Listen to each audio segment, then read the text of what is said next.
Dugaan penyerobotan lapak pasar Batu Merah, pedagang merasa dizalimi pemerintah desa.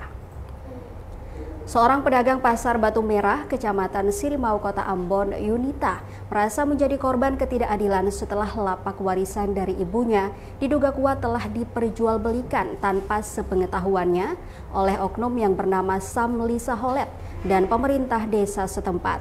Sambil menghela napas, Yunita menceritakan awal mula permasalahan yang membuatnya kini tak bisa lagi leluasa berjualan untuk menafkahi keluarganya. Menurut penuturannya, ibunya telah berjualan di lapak tersebut sejak tahun 2009. Yunita kemudian melanjutkan usaha ibunya di lokasi yang sama mulai tahun 2013. Kejanggalan mulai dirasakan Yunita pada tahun 2024. Dia mendapati sebagian lapaknya telah dijual oleh Samli Saholet kepada pedagang lain senilai 25 juta rupiah. Akibatnya luas lapak yang tersisa untuknya berjualan hanya tinggal 1,5 meter. Ironisnya permasalahan pun tak berhenti sampai di situ. Yunita menuturkan bahwa Samli Saholet dan pemerintah desa kembali menjual sisa lapaknya kepada pedagang lain bernama Lina dengan harga 23 juta rupiah. Namun harapan Lina untuk mendapatkan kembali uangnya pupus. Samli Saholet dan pemerintah desa tidak mengembalikan uang tersebut, melainkan hanya menjanjikan akan mencarikan lapak lain untuk Lina berjualan. Lebih menyakitkan lagi bagi Yunita, lapak yang seharusnya menjadi haknya itu kembali diperjualbelikan oleh pihak yang sama kepada seorang pedagang lain bernama Ica dengan harga 25 juta rupiah. Hingga saat ini Ica masih menempati lapak tersebut. Merasa dirugikan, Yunita mencoba mencari keadilan dengan melaporkan permasalahan ini ke Sekretaris Desa atau Sekdes Batu Merah.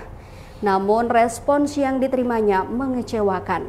Yunita pun menuruti saran tersebut dan menghadap Raja Batu Merah Ali Hatala. Dalam pertemuan itu, Yunita menjelaskan bahwa dirinya tidak menyewa lapak, melainkan hanya melanjutkan usaha ibunya dan tetap membayar retribusi kepada desa. Namun harapan Yunita untuk kembali berjualan pupus seketika. Tiba-tiba Samli Saholet menutup lapaknya dengan palang. Tak tahan dengan perlakuan tersebut, Yunita akhirnya melaporkan kejadian ini ke pihak kepolisian pada Kamis 17 April 2025.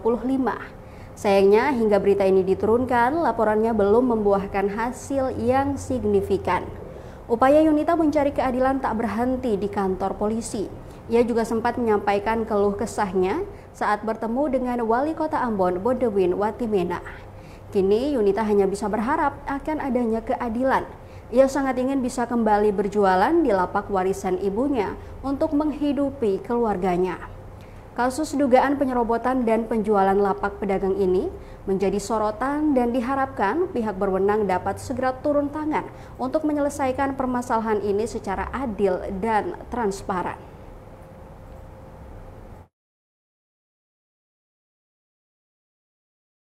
Download Tribun X sekarang, menghadirkan lokal menjadi Indonesia.